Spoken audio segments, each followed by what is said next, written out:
What's up, Navigating Academia family? This is Dr. J. Phoenix Singh coming at you to be able to answer a valued viewer's question. Today's question comes from Muhammad. Muhammad asked this question on a video called How to Find Out the Identity of a Peer Reviewer.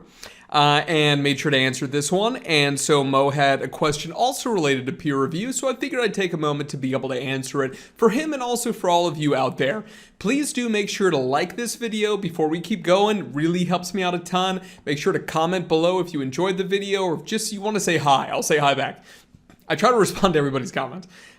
It'll do me a huge favor because basically the YouTube algorithm then promotes the video more so if it's got more engagement, so it helps me out a ton. All right, if you haven't subscribed to the channel, obviously do so. We got great stuff. Make sure to check out the channel. So here is Muhammad's question for today. Mo says, hello, Dr. Singh. Many thanks for your nice videos. Thanks, Mo. I have a question about what I have to do for a reviewer, like a peer reviewer, who writes the same rude peer review for all my papers that go to him.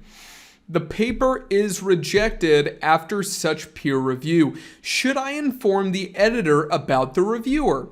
The problem is not the rejection, but that the reviewer writes very rude peer reviews many times. Best regards, Mo. Oh man, Muhammad, is so annoying, right? I completely understand. There's a running joke in academia about, reviewer 2, because there's usually always 3 reviewers, sometimes only 2, but usually at least 3 peer reviewers on a piece. I've had up to 9 peer reviewers on a piece for my highest impact publication, which was in British Medical Journal. It was a meta-analysis I published a while back.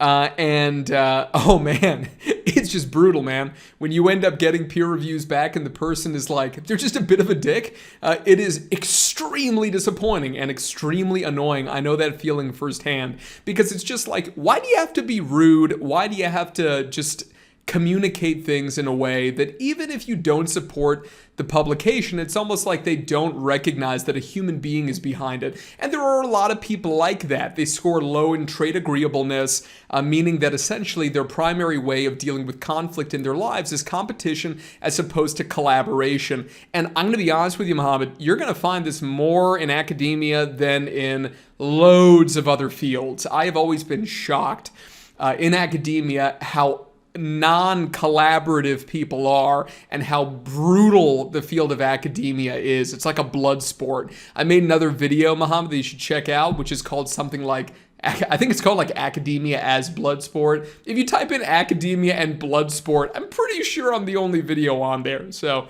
take a look at that one. It's pretty good. Okay, so what do you do in this situation? There's a few things, Muhammad, that I don't have in terms of like in your question. So I'm going to point those things out. So one of them is that I'm not sure if it's the same manuscript that you're resubmitting to the same journal or not. It is something basically that if you have submitted a manuscript and the piece is revise and resubmit, so they basically say, no, it's not going to be except with no revisions, which never happens. It's not going to be except with minor revisions, except with major revisions. And then you have the options of revise and resubmit or full-on reject. If your manuscript has already been full-on rejected, not revise and resubmit, but full-on rejected from a journal, my personal recommendation and professional recommendation is do not resubmit that same manuscript, even if you modify it and tweak it. If it's the same manuscript, the same findings, same theme, and so forth, do not resubmit to the same journal. There's a billion journals out there, not literally, right? But there's many, many, many thousands of journals out there. It is unnecessary for you to submit the exact same piece. If it's revise and resubmit, it is up to the editor-in-chief and or the associate editors of that journal, whoever's handling your peer review, as to whether they want to send that manuscript that you have revised and resubmitted to new peer reviewers or to the same peer reviewers who did it the first round or some combination of both. So if that's the case, then it is the journal's prerogative for them to send the article, send that manuscript back, right, to the same individuals who ended up taking a look at it the first time. So yeah, if that person is a bit of a dick, and they're probably going to send it back to that person who is a bit of a dick, or not probably, but they could do it if they wanted to, right? It is inappropriate for you to, in that kind of a situation, to go to the editor, the associate editors or the editor-in-chief. It is inappropriate for you to go to them and say, this person is, being highly negative about my manuscript. That is inappropriate. The fact of the matter is, they're allowed to be a dick. They're allowed to be a jerk. It's not nice. It's not constructive, right? But it is also something where if I've gotten this situation wrong in terms of my understanding, Muhammad, if this person, if you know who it is, and there's a lot of ways, like I discussed in that video you commented on, to figure it out who the peer reviewer is, if you know it's the same person, and they looked at the manuscript when you submitted to Journal X and it got rejected, and then you resubmitted the piece to Journal Y and they peer review it again, that is a problem, okay? So that's not ethical, right? For them to essentially do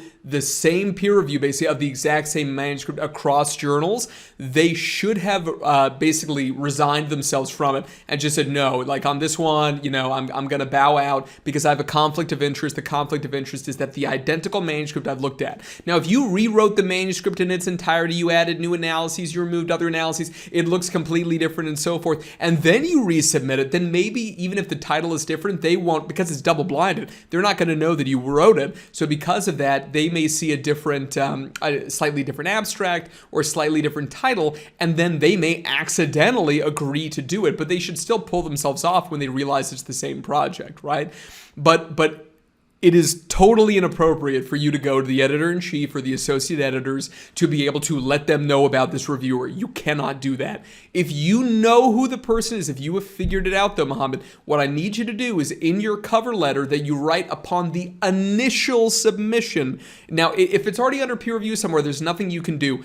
But if you're initially submitting it somewhere, remember in the cover letter, you are allowed to pre-specify preferred reviewers and opposed reviewers, okay? Sometimes that's even in the portal, the digital portal that you submit your articles through. It'll even ask you for preferred reviewers and opposed reviewers, okay?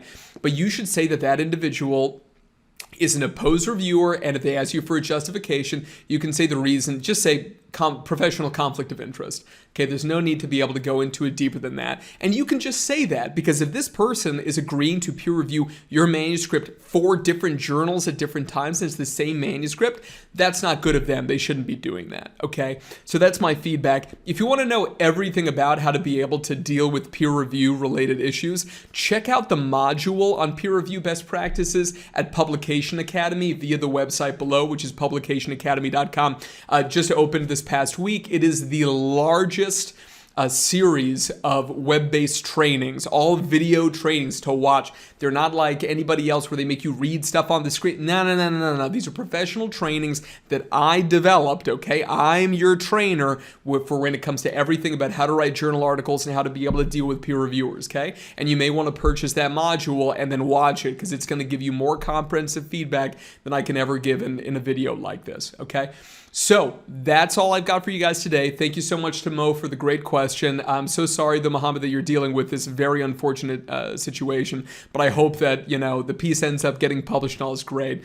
Don't forget, anytime anybody's being a dick, just don't forget that at the end of the day, sometimes 99% of it is total BS, but sometimes there's 1% of what they're saying which has some truth to it. So even though the person's being a dick, try to read it with the sense of, is there anything that can be salvaged from this really inappropriately worded work that they're putting out there, okay? Or inappropriate peer review that they're putting out there and giving to you, okay? So take a look at that, because if it's something, I mean, it is possible that if your manuscript keeps getting rejected, that it's just not a very good manuscript, right? That's completely possible. It's either written poorly, or the findings are not important enough as judged by peer reviewers, or the sample size is too low. Those are all possibilities, right? We all need to be self-critical of our own work. I know that I struggle with that myself, but it's important for me to be critical of my own work as well. So that's just something to take into consideration as well, even though it's something that I totally get it. None of us wants to take that into consideration, but you know. All right, guys, so that's what I've got for you today. Thank you so much. Make sure to subscribe to the channel, watch all of our videos, like all of our videos, and I'll talk to you guys next time. Peace.